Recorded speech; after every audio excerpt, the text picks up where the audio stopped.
Good evening दोस्तों, नमस्कार और अभिवादन आप सभी को।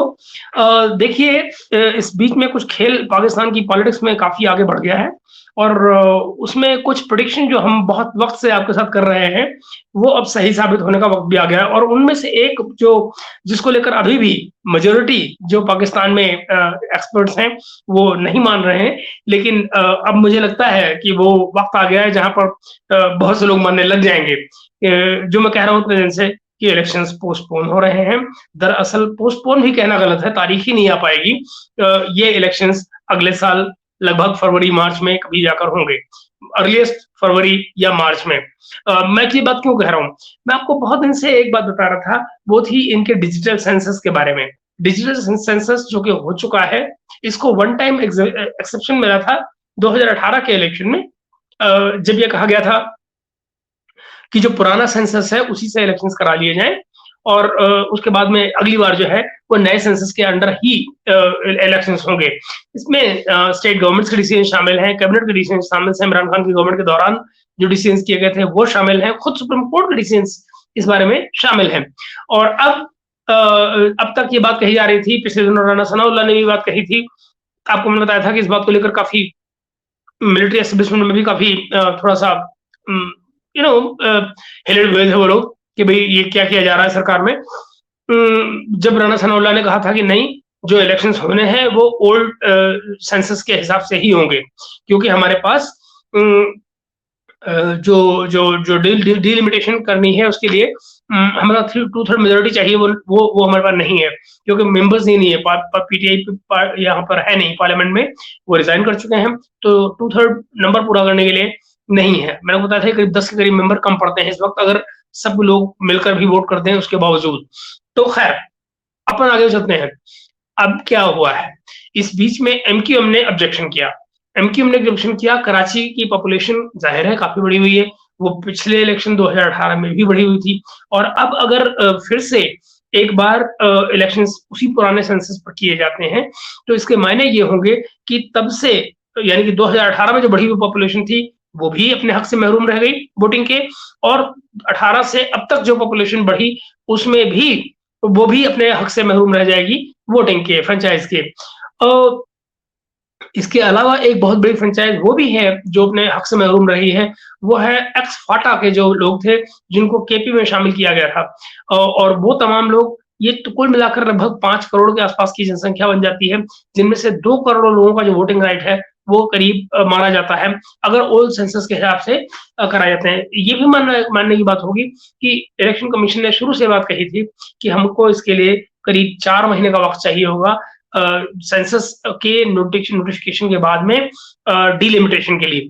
तो अब देखिए अगर इस समय पर एमक्यूएम ने जो ऑब्जेक्शन किया वो उन्होंने ये कहकर ऑब्जेक्शन किया कि भाई इलेक्शन कमीशन से उनकी कल मुलाकात हुई जनरल सेक्रेटरी से एमक्यूएम की। उन्होंने ये बात क्लियर कर दी जनरल सेक्रेटरी ने इलेक्शन कमीशन के कि भाई हमको 4 महीने चाहिए, 4 महीने इस केस में नहीं मिलते हैं और उस केस में हम इसको नहीं करा पाएँगे, पुराने सेंसस से ही हमें करना पड़ेगा। एमक्यूएम ने उस वक़्त किया कि हम अपने लोगों को इस तरह से नहीं उनके राइट को खो सकते। तो क्यों ना कुछ वक़्त दोनों तरफ से काटा जाए, लेट्स से 15-15 दिन का।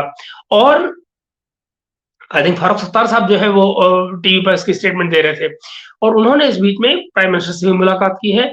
प्राइम मिनिस्टर ने उनको यकीन दिलाया है इस बात का कि नहीं हम आपकी सलाह को अलग नहीं कर सकते हैं और उसके नतीजे में क्या हुआ है कि सीसीआई की मीटिंग बुला ली गई है, जो काउंसिल ऑफ कॉमन इंटरेस्ट की मीटिंग बुला ली गई है। सीसीआई की यानी काउंसिल ऑफ कॉमन इंटरेस्ट की मीटिंग बुलाई ही इसलिए जा रही है ताकि जो नोटिफिकेशन है इसका या जो रेटिफाई किया जाना है डिजिटल सेंसस को यानी कि नई सेंसस को, नई जनसंख्या की गणना को, तो वो यहाँ पर किया जा सकेगा। जैसे ही ये होता है, अब आप देखिए फॉर लॉजिकल फॉर आर्गुमेंट से कोई आदमी ये बात कह सकता है कि नहीं सीसीआई की मीटिंग बुलाई है, इसका मतलब ये थोड़ी कि सेंसस को रेटिफाई किया जा रहा है। अगर नहीं किया जा रहा है, तो कोई ये बताए कि आखिर सीसीआई की मीटिंग बुलाई ही क्यों जा रही है? इस वक्त पर सीसीआई की मीटिंग कोई डिस्को डांस करने के लिए तो बुलाई नहीं जा रही, तो वो बुलाई ही इसलिए जा रही है ताकि उस सेंसस को रेटिफाई किया जा सके जो डिजिटल सेंसस अभी हुआ है। नाउ अगर ये अब कराया जाता है, 25 तारीख की मीटिंग है, 25 तारीख की सीसीआई की मीटिंग बुला ली गई है, प्राइम मिनिस्टर की तरफ से ये आ गया है। तो 25 को डिजिटल की सेंसस हो जाता है, तो आप यहाँ से गिनती गिनना शुरू करिए 4 महीने की।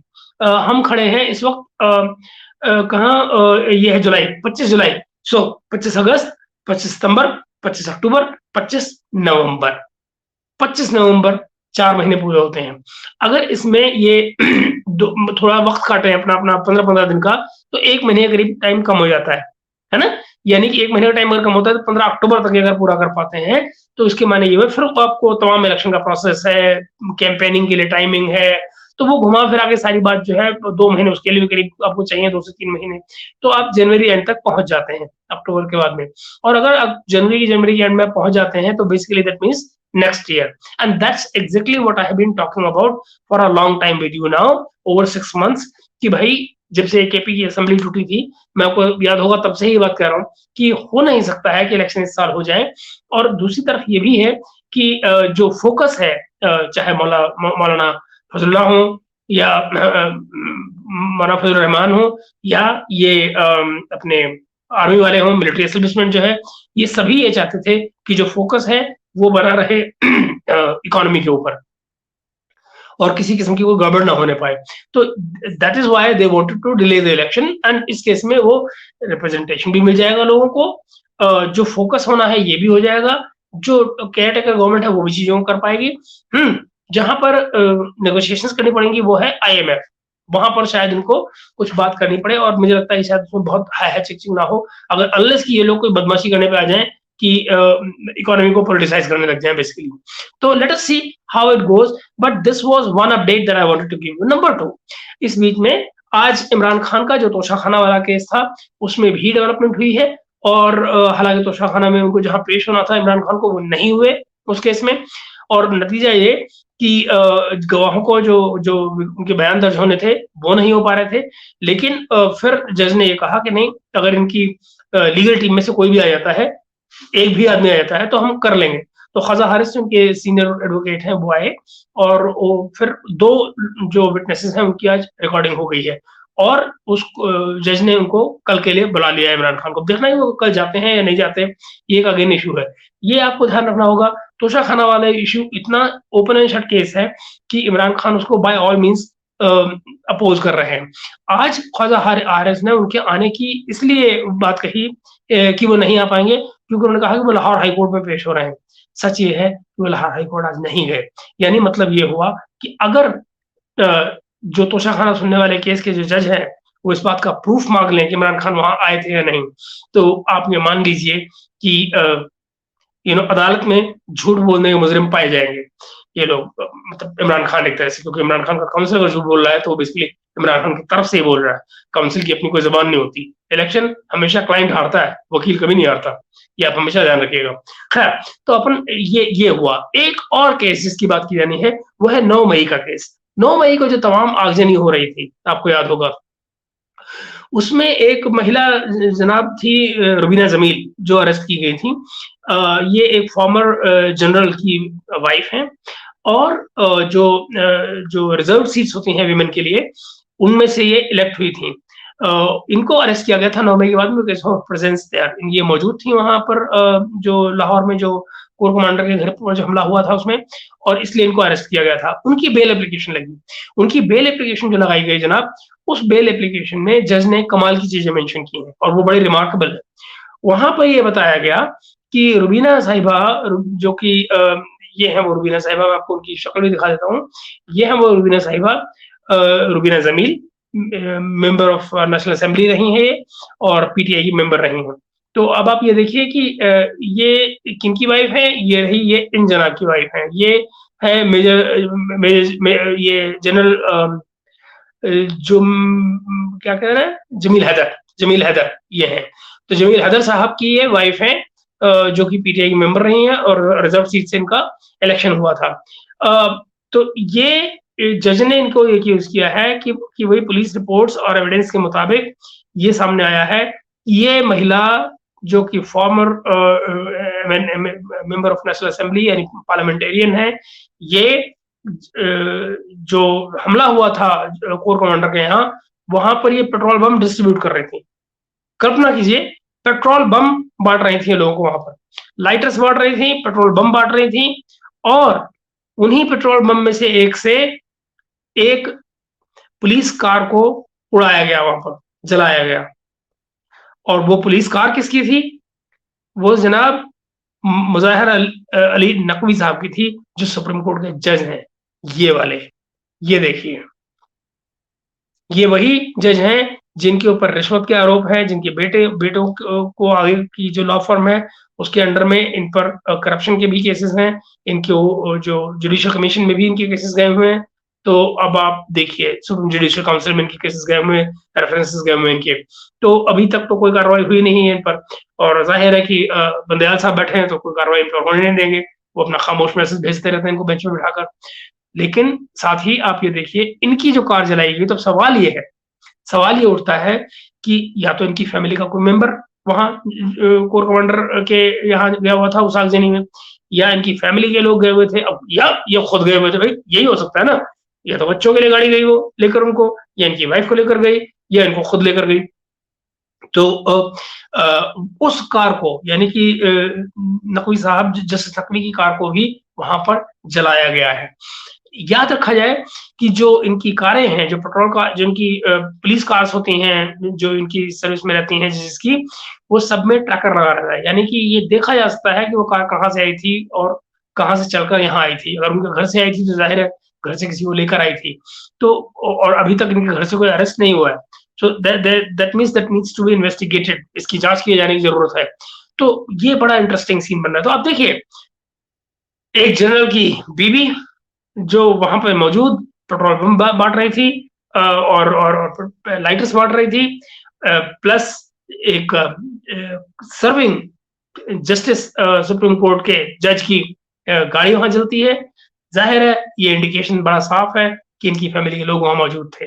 तो ये जो पूरा जाल है 9 मई के आसपास का, उसमें पाकिस्तान के कौन-कौन लोग फँसने वाले हैं, ये अभी आने वाला समय आपको बताएगा। और इसमें ऐसे-ऐसे नाम आएँगे कि लोग हैरान रह जाएँगे। अब आप ज़रा कल्पना कीजिए कि जो पेनिट्रेशन रहा है माइंड मेकअप का, जिसे फ़ौज ने इन दिनों में किया है, आप ज़रा देखिए वो कितना डीप और कितना वैलिड जगहों पर गया है, कि जजेस के घर में, जनरल्स के घर में, और ये परिस्थितियाँ हैं। तो मित्रों, मैंने कहा ये अपडेट आपको ज़रा दिया जाए, क्योंकि अब ये चीज़ें जो हैं, ये रंग लेती जा रही हैं। और अब यहाँ से आप ये मान लीजिए कि जो इमरान खान के भी जो रास्ते हैं, वो बंद होते जा रहे हैं। एक और खबर जो रहती है, जिसको मुझे आपको देना था, वो है बुशरा बीबी को लेकर। बुशरा बीबी को अचानक, अब तक तो ये था ना कि वो 30 दिन तक, 40 दिन तक अपने कमरे से बाहर नहीं आती थीं। पता लगा वहाँ पे अपना जो भी पूजा-पाठ करती थीं, या वो जो टोटके करती थीं, या तांत्रिक क्रिया करती थीं, जो कुछ भी करती थीं, काला जादू करती थीं, अपने कमरे में बैठी हुई, वो करती रहती थीं। लेकिन इस बीच में उनकी तमाम रिस्ट्रिक्शंस को पर रोक लगा दी गई है। उनका तमाम जादू टोना इस समय बंद कर दिया गया है इमरान खान के द्वारा। इमरान खान ने बंद किया है सब कुछ। और वो जहाँ कहीं भी जाती हैं, या जहाँ कहीं भी उनको जाना होता है, इमरान खान साथ जाते हैं। इस समय पर बुशरा बीबी की माँ की तबीयत खराब है, लाहौर में ही रहती हैं वो, और इमरान खान बुशरा बीबी को अपनी माँ से नहीं मिलने दे रहे हैं। इन एनी केस आप जानते होंगे कि किसी की बीमारी में या किसी के मरने-मराने पर इमरान खान कहीं जाते नहीं। तो इस केस में भी न तो वो खुद गए हैं, ना उन्होंने बुशरा बीबी को जाने दिया है। क्यों? आपको याद होगा पिछले दिनों में, पिछले महीनों में जो अपने फैसल बावड़ा साहब हैं, फैसल बावड़ा साहब जो हैं, वो लगातार ये बात कहते रहे हैं कि इमरान खान के लिबास के लिबास से भी नज़दीक रहने वाले जो लोग हैं, वो इमरान खान के खिलाफ गवाहियाँ देंगे। हुँ? लिबास से नज़दीक कौन होता है? ज़ाहिर है वो पत्नी होती है या पति होता है, वाइफ़ होती है या हस्बैंड होता है। तो यहाँ वो ज़ाहिर है इशारा जो है लगातार उनका बुशरा बीवी की तरफ था। और आप ये देखें कि अब वो इस हद तक फैसल बावड़ा ने बोला है, उस बात को रिपीट किया है, कहीं न कहीं इमरान खान को भी अब खौफ आ रहा है। इमरान खान खौफ़ज़दा है। बाय द वे ये बात बहुत से लोग अब तक कह चुके हैं कि गिवन सर्कमस्टेंसेस में बुशरा बीवी को मिनट नहीं लगेगा ये कहने में कि तमाम बातें इमरान खान ने की हैं, या कि इमरान खान के खिलाफ बदमा गवाह बनने की कोशिश कर जाए, तो भी आपको हैरानी नहीं होनी चाहिए। इस बीच में एक खबर और आई है, और वो ये कि जो साइफर वाला केस था, साइफर वाले केस में असद उमर को और शाह महमूद कुरैशी को बुलाया गया है। आई थिंक दोनों को ही 24 तारीख को बुलाया गया है और उस 24 तारीख में ये माना जा रहा है कि असद उमर जो है वो सच बोलने जा रहे हैं और सच बोलने का मतलब है इमरान खान के खिलाफ बोलने जा रहे हैं। क्योंकि जो साइफर वाला केस था वो भी अगेन उस ऑडियो के बाद में बड़ा साफ क्लियर है। और दूसरी बात, जो ऑडियो आई थी जिसमें आजम खान, इमरान खान और असद उमर ये मौजूद थे, बात करते हुए नजर आ रहे थे, सुनाई पड़ रहे थे। उस ऑडियो का टेप को लेकर असद उमर ऑलरेडी ये बात कह चुके हैं पब्लिकली कि वो आवाज मेरी ही है। तो मित्रों, आने वाले दिन बेहद रुचिकर होने जा रहे हैं, बहुत इंटरेस्टिंग होने जा रहे हैं। अब तक के लिए यही अपडेट था मेरे पास। मिलते हैं अगले वीडियो में बहुत जल्दी। तब तक लाइक एंड सब्सक्राइब जरूर कीजिएगा चैनल को और इस वीडियो को शेयर जरूर कीजिएगा। Thank you very much and have a good night.